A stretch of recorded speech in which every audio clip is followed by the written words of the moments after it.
Well, hi, everyone, and welcome back to the Teach Middle East podcast. This is Lisa Grace, your host. And today I have with me Steve Cronin, and we are going to be talking money. Now, I know that this topic affects all of us, but a lot of us don't talk about it just enough. So I'm going to take a deep dive with Steve, and we're going to be talking debt. We're going to be talking savings. We're going to be talking retirement, and we're also going to be talking about investments. So you want to stick around for this whole episode because it might just help you get on the right path to your financial freedom. Hi, Steve. Welcome to the podcast. Hi, really great to be here. I have lots of teacher friends who have money horror stories. So I get annoyed when I hear about teachers getting ripped off, but a lot of the time by commission-hungry financial advisors, or getting in debt, or even worse, like having to leave the country with nothing. So I really care about helping teachers. I'm really happy to be here today.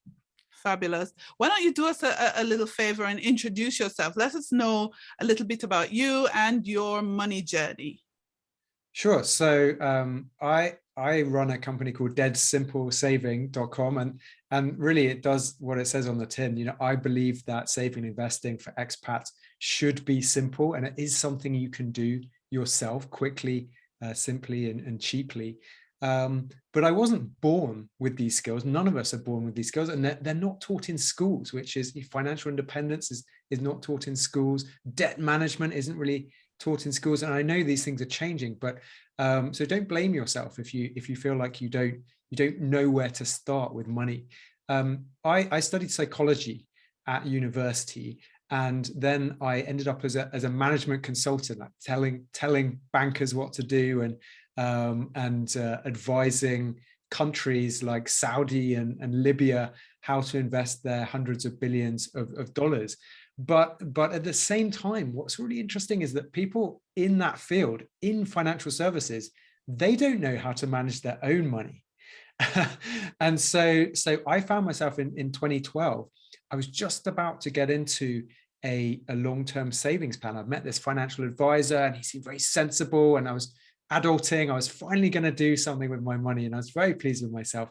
And I was chatting to my friend in her car down Shakeside Road, probably stuck in traffic in 2012. And I said, "Oh, I'm going to invest in this long-term savings plan on Monday." And she said, "Don't do it. Like, whatever you do, I lost lots of money in this. Don't do it." And in that moment, she kind of vaccinated me against this financial virus that I never even knew existed. And it really opened my eyes. And I went and did some research, and I found Andrew Hallam. It's an amazing resource. If you've his website, if you ever come across him and his books like Millionaire Expat, Millionaire Teacher. And I realized just how bad these plans were, and how high the fees were, and how many expats and teachers had lost money in them. And I really vowed that day to start taking control of my own money, and never let anybody scam me. But I also vowed to try and help other people, because I was so frustrated with the lack of information. Like, we know what we need to do, we just don't know how to do it as expats. And lots of people don't really want to tell us because they want to make money out of us. And so it took me about 4 years to figure out how to do it as an expat. And I kept hitting all these brick walls. There just wasn't the information back then that's around today. And it took me a long time. And then I remember in about 2016, I figured out how to invest as an expat. And I got a bit emotional, actually, because I was like, finally, I can tell people how to do this. And it's so simple. And really, since then, I've dedicated my time and my business to showing people how to manage their own money. So I don't want to manage people's money. I don't sell any financial products or anything like that. I just want to give people an unbiased opinion of like how you can do it yourself. Even if you think you're bad with money, even if you think that you're terrible at maths, hopefully you're not a math teacher then, you can absolutely do it yourself. Yeah, that is certainly true.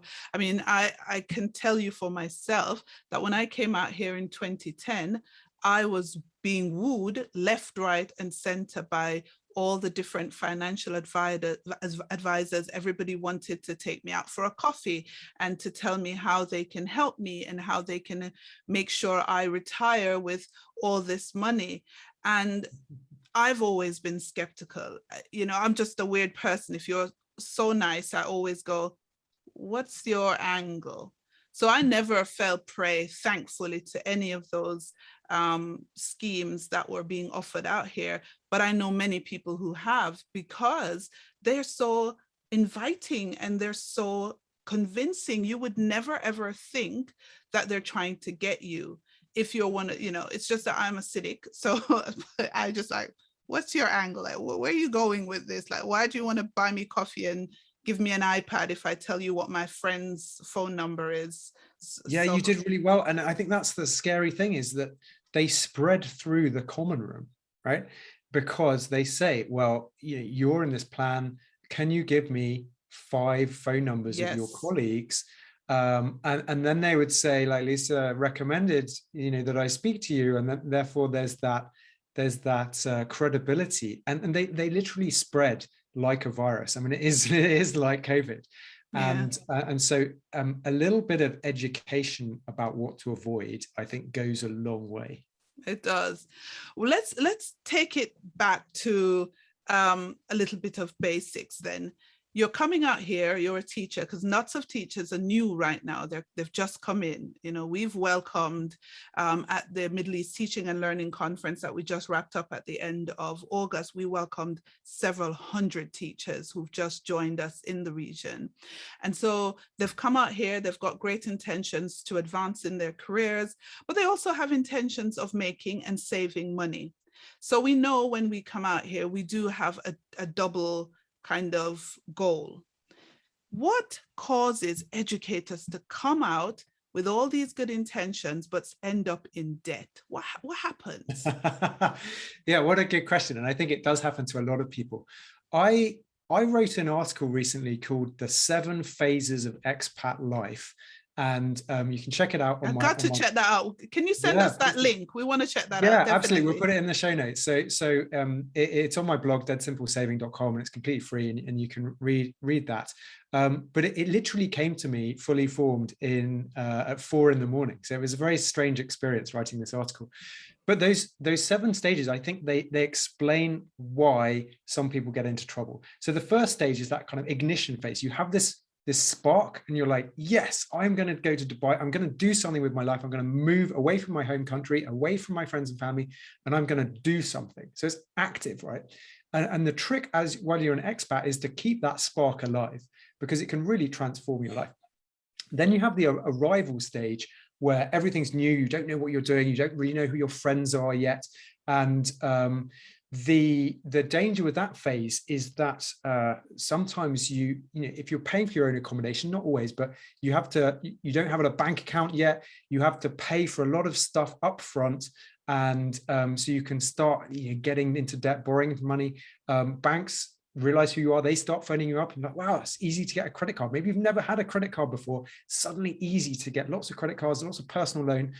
And the other thing, and this leads us into the honeymoon phase, is that you start to see everybody having a great time, right? And you're working really hard, and you've got a bit of a hole in your heart because you're away from your friends and family. And also no one's there who really knows you, to put a brake on you, right? And say, what are you doing? Like, you're partying a little bit too hard, you're spending a bit too hard, and you start trying to keep up with the Joneses. And maybe you meet some people who are always like, oh, let's do a staycation in Iraq or Fujairah, or let's go to the Maldives, or let's go to Sri Lanka. And you just start spending, because, let's face it, like Dubai, the Middle East, it is quite expensive. And so sometimes you can end up living a bit beyond your means in that honeymoon phase, where it's sometimes it can feel like you're a bit on holiday. Dubai especially is a holiday resort, right? And so a bit of that rubs off on you. And if you're not careful, you can end up spending much more money than you intended to. And sometimes you're not even spending your own money, you're spending other people's money. And especially if you are putting money on the credit card and then not paying it off every month. Honestly, if you take away one thing from this podcast, you must pay off your credit card every single month, because that 3% interest rate per month, like that is a lot more, right? You don't even multiply it by 12 because the interest compounds. That could be 42% per year. And so that is how you get into this debt spiral, and it can be very difficult to get out of it. And that's when people just kind of get flung out of their job and then have to leave the car at the airport and then go back home with nothing other than memories. Yeah, I do know, unfortunately, of several people who've had to do exactly what you've just described. I think it's one of the things that happens when you've been out here as long as I have, is that you see all the phases you've just described play out. Thankfully for me, I made all my money mistakes in London in my 20s. And so but I do see it, and I empathize, and I understand what that feels like. So a teacher is in debt. They've made the mistakes you've just described. They're still here. They still have a job. How do they get out of it? Well, the first thing is to be grateful that you have a job, because if you didn't have a job, you can get into real problems, including prison in the worst case, right? What you need to do is you need to move out of the honeymoon stage. And usually it's something negative that wakes you up, right? It's something like, oh, okay, I need to change. And firstly, you go through the socially mature phase where you start saying no to brunches because you've just had enough brunches, right? You've been through this, right? You just had enough brunches. You don't need any more brunches, maybe once a quarter, for a really good friend or something like that. And then you move beyond that socially mature phase into the financially mature phase, where you're like, actually, I want to make the most of this opportunity of being an expat. I'm not paying tax. I'm not paying any tax on my investments. This is an incredible opportunity to transform my finances. And you start to take this seriously. Now, if someone is in debt, I distinguish between expensive debt and cheap debt. So really anything that's above 5% interest rate, Is that per annum? Yes, and that's a reducing rate rather than a flat rate. Go and ask I don't want to talk about that now, but go and ask your maths colleagues what the difference is. But the reducing rate is always higher, and the flat rate is a marketing rate. So you can get a little bit tricked here. But per year, 5% and above, I would say, is expensive debt, and you must just pay it off. Because what are you going to make in the stock market? Maybe 7% long-term average per year. So 7% versus 5%, like you shouldn't be investing in the stock market. You should be paying off your debt. If it's cheaper debt, if it's like below 4%, 3%, 2%, doesn't matter. You don't have to pay that off in such a hurry. Just keep making those monthly payments, and then you can invest in the stock market or invest in a property or whatever. What are those cheap debts that because if it's credit card, things like cheap debts would be a car loan, okay, a mortgage, typically some things that's secured on an asset. right. But with cars, you have to be careful, because again, people get seduced into that lifestyle and they buy a car that's too expensive. I've seen this time and again. They want to impress their friends. They buy a nice sporty car, and then that's like a millstone around their neck, because the payments, are quite high. And if they stop the payments, then they get into trouble. So, and you can end up in a situation, if you bought a brand new car, the value of that car drops much faster than the value of your loan balance. And so you can end up in a nasty situation. If a lot of teachers sometimes just stay for 2 years and then go to another country, right? You could find, if you have to sell your car, you have to find some extra money to pay off the loan balance, because the value of your loan is higher than the value of your car now. So don't get into that situation. So cheap debt is okay, as long as the value of the asset, whether it's a house or a car, is well above your loan balance. But expensive debt, if you find yourself in expensive debt with a credit card balance or a big personal loan and you're starting to struggle, all your energy must go towards paying this off. Have a look at your cash flow. Make sure you know exactly when these amounts are going to come out of your bank account and start planning accordingly. If you know you've got 16 days to find some money, then you can find it. If you know you've got 1 day to find some money, maybe, or minus 3 days, right? You get a message or an angry phone call, then you're in trouble. So start planning this stuff, start understanding, like, what exactly do I have in terms of assets? What do I have cash in the bank? What do I have in any kind of other asset? Can I borrow something from my parents? Maybe even offer them 1 or 2%, which frankly, they're not going to get in a bank account. So they may be willing to do this, just so that you can pay off your debt of 40% a year. Talk to the bank, see maybe if you can get a credit card converted into a consolidation loan that will change it from a credit card debt to a loan debt. So maybe you can get the interest rate down to 17% or 9%. It's not nearly as dangerous as 40%. There are lots of things that you can do, but you have to own this, right? You're an adult now. All your energy should be focused on paying off that debt. You've got to reduce your expenses way down, say no to the brunches, sell your car if necessary, like maybe even move accommodation if you're having to pay for accommodation. You have to take action. The good thing that will come out of this is that you will never want to be in debt again, and you will be a much more financially disciplined person once you get out of that debt, and you will be ready to take on the next phase, which is to start investing. Yeah, I do agree with you. I feel like what happens is that people get overwhelmed. So they get into debt, they realize, oh my God, this 4% is actually 44%. And they realize that when they do the calculations, they're going to be here for an eternity trying to pay this thing off. So they get really disillusioned, bury their heads in the sand, and, some people just run away. But I think what you've suggested as to tackle it head on is the right thing to do. So moving on quickly, because I'm very conscious of time, you're in debt, you have expensive debt. Should you also be saving as well? Or should you just pay off your debt? Yeah, that's a good question. It's an interesting balance. I think you need to save enough. So there's a concept called the cash buffer. And ideally, you should have 6 months total expenses in cash, right?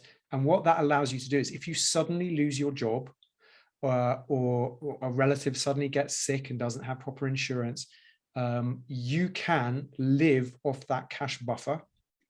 And I would say this is the second most important thing I'm going to say today, because I've had letters from some clients of mine who've been to my workshops and said, like, thank goodness you told me about cash buffer, because I'm now living on it. During the pandemic, I'm living on my buffer. And if I hadn't known about it, I wouldn't have had one, right? So this will really protect you, that 6 months cash buffer.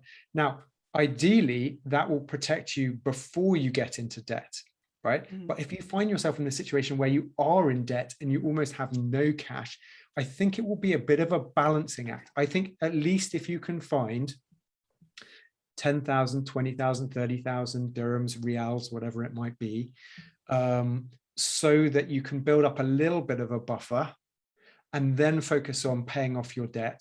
So your salary is going to a little bit of building up a buffer, and then the main part building up, paying off your debt. It is incredibly dangerous to literally have no buffer whatsoever, because there's always unexpected expenses that come along. If you're paying off your debt and then suddenly your car breaks down and you can't even afford 2,000 dirhams to fix it, then you're going to be in trouble. I mean, you're literally living hand to mouth, right? And what we want to do is build up stages of resilience. So first off, if something happens to you, no problem, you've got your cash buffer. And then if your investments are enough, you may be able to walk away, right? And then you're okay. It's really important to move through that debt payoff period as fast as possible. But yes, you should have a bit of cash in reserve. Right. So that brings me nicely onto savings. How much, in terms of percentage, and how often should people try to save? Yeah, it's a good question. I mean, if you look at the UK, for example, I think the average person saves about 7% of their post-tax salary, which is just appalling. Really, you should be saving as much as possible. And you're living tax-free, so that helps. If your accommodation is covered, then that's even better. It's a huge load off your mind. I would target 50%. Right now, that sounds crazy. Now, and obviously, I appreciate some people have kids who are expensive, but you should really be targeting 50% of your salary to save every single month. If you have loans and you're making payments, I know it complicates things a little bit, but try firstly understand what your savings rate is, right? So your saving rate would be what percentage of your income is left over at the end of the month after all your expenses have come out. Mm-hmm. So calculate it so that you know whether you're good or bad, and then do something to make it a bit better every single time. So it may be 20%. You come up with 10 ways. How can I get it to 25%? And maybe how can I get it some unrealistic ways to get it to say 40%, but at least list those 10 things out. And you might find that 2 of them are actually doable. So do just relentlessly try and increase your savings rate, because if your savings rate is 50%, you are very, very resilient. You have your cash buffer, and then you start investing that 50%. Imagine investing 50% of your salary every month.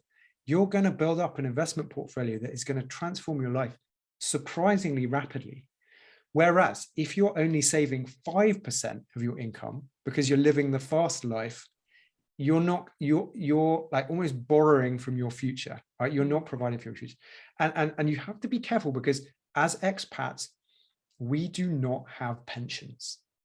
And it is very easy to live a fun life in a place like the UAE, not have a proper pension, forget your gratuity, right? It's never going to be big enough, right, to support your future. You can have a fast life, and then I know people who have done this, like age 55, 60, they go back to their home country and they have almost nothing. Wow. And they barely have any support system. So they end up with less than a teacher would have in the UK, right?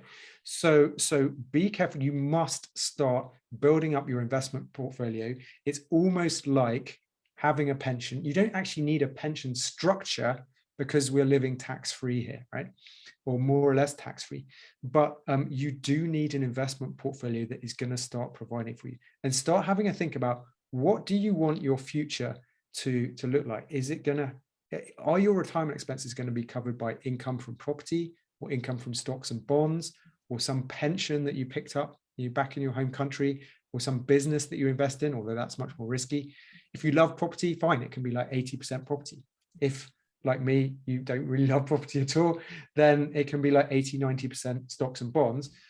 Figure it out and then educate yourself how you're going to generate that income. Yeah. I like that you're going into the investment part, but just hang on a little bit, because I still want to unpack savings.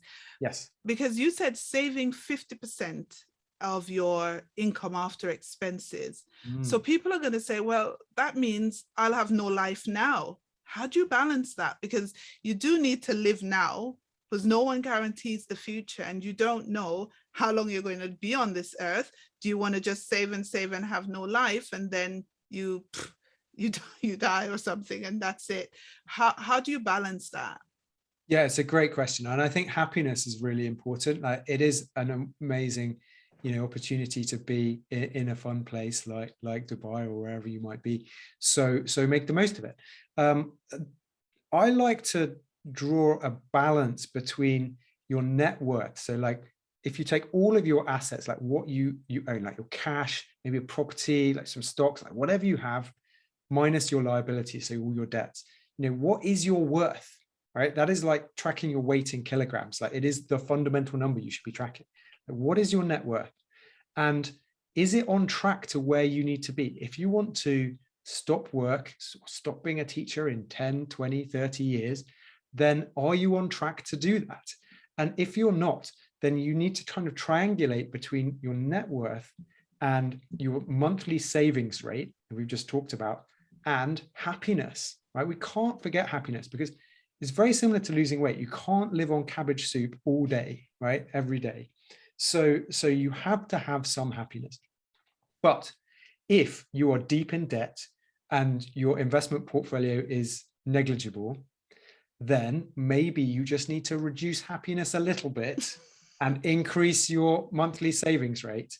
And because you know, you've got that sense of direction, you know why you're doing it, then you will find it easier and more sustainable to do this. You'll say, well, yes, I'm going to ban myself from buying that Louis Vuitton handbag or buying that iPhone Pro Max 13 or whatever, but I'm able therefore to invest a bit more in my future. And actually that's going to give me more happiness.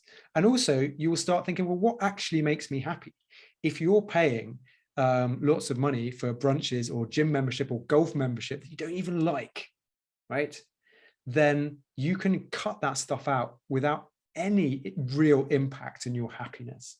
Right. So it's worth figuring out like what actually gives you value, what actually makes you happy. And then you can cut out everything else that doesn't really make a difference to your happiness, boost your monthly savings rate, boost your net worth, accelerate your time to financial independence. So that's how I would do it. Yeah. I mean, to be honest, there are lots of things you can do for free that bring you great joy and happiness, and you don't have to be spending a lot of money. So yeah, but what's the best place to save while abroad? Not talking about investments just yet, but just to keep that cash buffer that you've mentioned. Should we keep it at home in wherever our home countries are, or should we keep it here where we're teaching? I think I don't love the idea of keeping everything 100% in the country that you live in, right? Typically it's an emerging markets country, and you want a bit more global resilience than that. So what I would say is maybe keep 25 to 50% of your cash buffer in, let's say, for example, the UAE or your country where you're resident, and then maybe 50 to 75% of the money either in your home country, if your home country is stable and you're happy putting money there, or in an offshore account. Now, sometimes it's not that easy to open an offshore account if you don't have lots of money to save. And it sure is not going to generate very much interest, right? But it's more important to have that money, even if it's just sitting there. There are places like Standard Bank, Swiss Quote. You can open those accounts without needing too much money.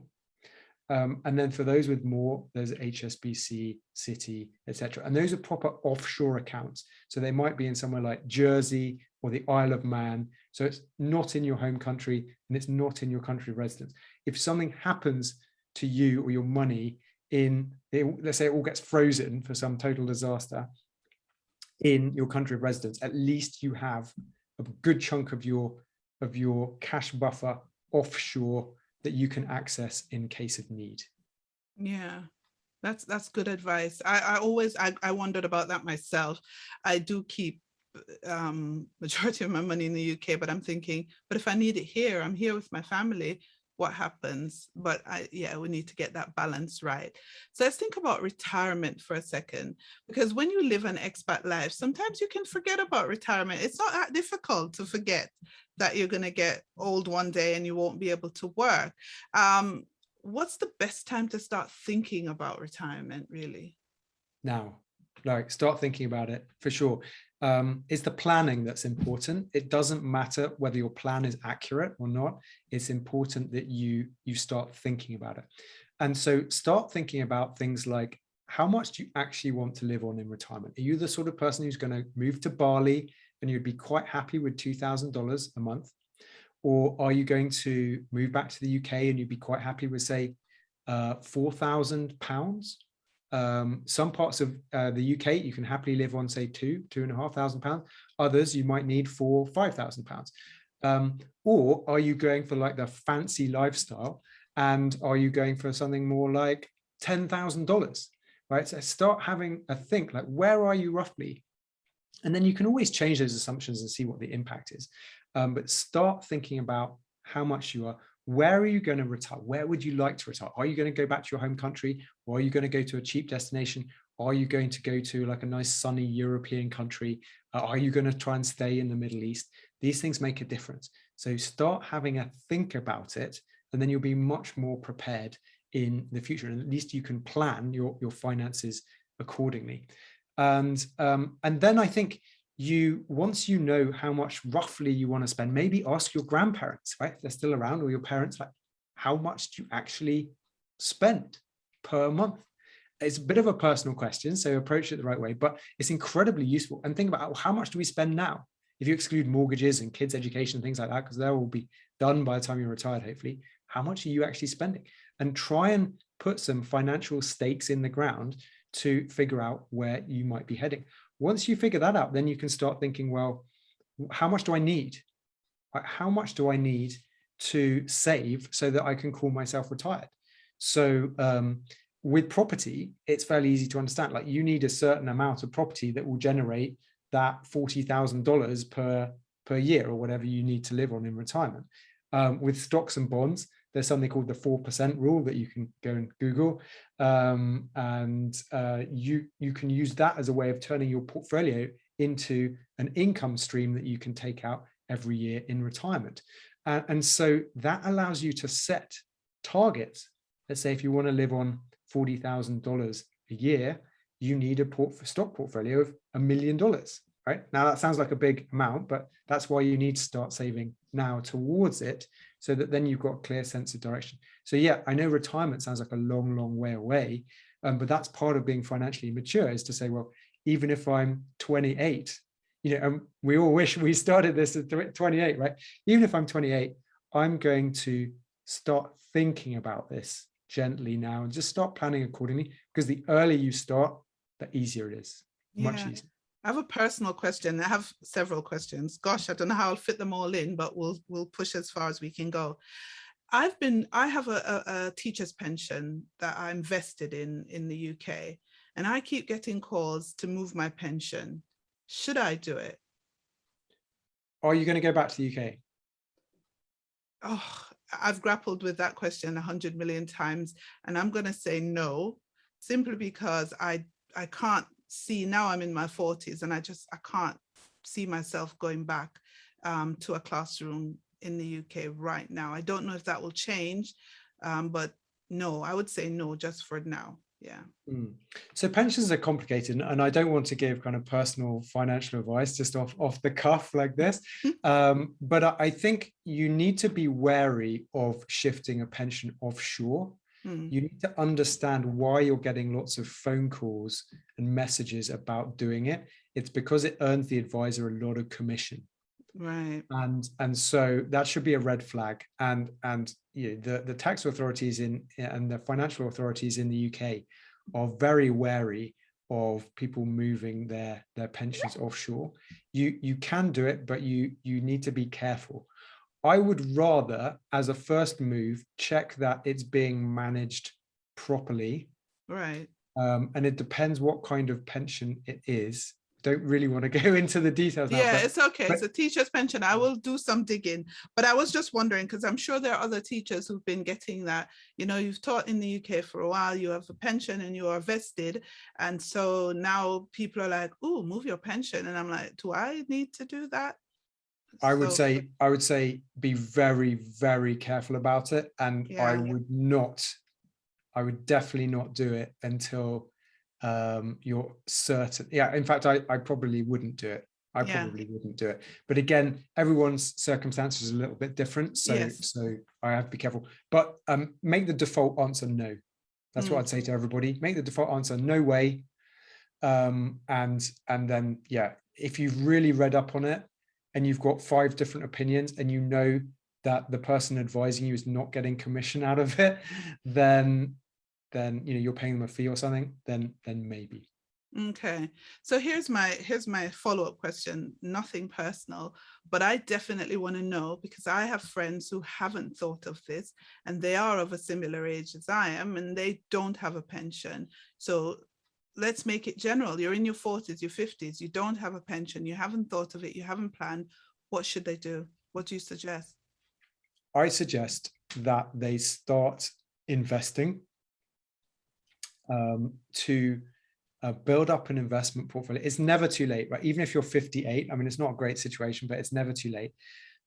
So start building up an investment portfolio that can grow, and it can start and it will generate income for you in your retirement. So you can look at property, but I find property investing a bit of a hassle, like buying a buy-to-let property in the UK or whatever.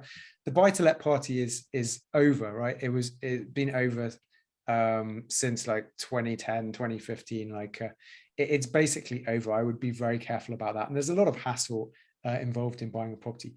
Investing in the stock market, if you know how to do it, we may have to talk about this another time. It's very quick. It's very simple. You can learn how to reduce the risk. You just need to learn how to do it. And for expats, the secret sauce is two things. And it took me several years to figure this out.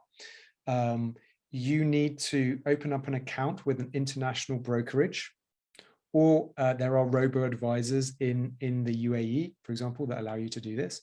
But an account like Interactive Brokers, big broker in the US that accepts expats. And then you need to invest in something called exchange traded funds. So this allows you to, at the click of a button, buy a share in a fund that's value is driven by like 3,500 other shares spread across the world. It's incredibly diversified. So instead of all your money sitting in a bank account in Dubai, then now thousands and thousands of companies and thousands of employees are working hard to grow your money. So you can have a global stock fund, a global government bond fund. That is all you need. That's literally all you need. And you invest in the same thing every month or every quarter. You buy the same thing and you're investing with like a 10, 20, 30-year mindset, and you just leave it alone. And the more brainlessly you can do it and follow the process, the better you will do. That's a very, very quick summary, but it is actually much simpler than people think. Lots of banks and financial companies want you to think that it's complicated, want you to think that you should be paying them lots of fees to do this. It's not complicated. Any teacher can absolutely do this by themselves. I can vouch for that. Definitely. It is very, very simple. We've run out of time, but I do want to bring you back because I want to talk index funds in more depth. And I know that's what you suggest as a vehicle for investment and as a part of your plan for retirement. I do understand that a lot of people may find this complicated. So if you guys want to hear Steve and I talk a little bit more in depth about index fund investing, please message me, leave a comment wherever you're listening to this podcast. My email is editor@teachmiddleeast.com. Let me know, because I think we can do a part 2. Right, Steve? Can we do a part 2? Sure, absolutely. I love talking about this stuff, and I can talk about it all day. Right. So if people want to jump the gun, go to deadsimplesaving.com. And I have lots of blogs about this topic. People can also do courses. I run courses and weekend workshops on this so that people can understand how to manage their money and how to invest by themselves. So there's lots of information there. Yeah. And so they can check it out. But yeah, I'd be delighted to come back and talk about it. Yeah, so we'll try and get Steve back in a part 2, obviously by your popular demand. So our listeners need to give us some feedback so that we know that they want this. But I want to thank you so much for your time and for sharing your knowledge with us on the Teach Middle East podcast. It's been a real pleasure talking to you. It's been a pleasure, yeah, and hope to see you next time.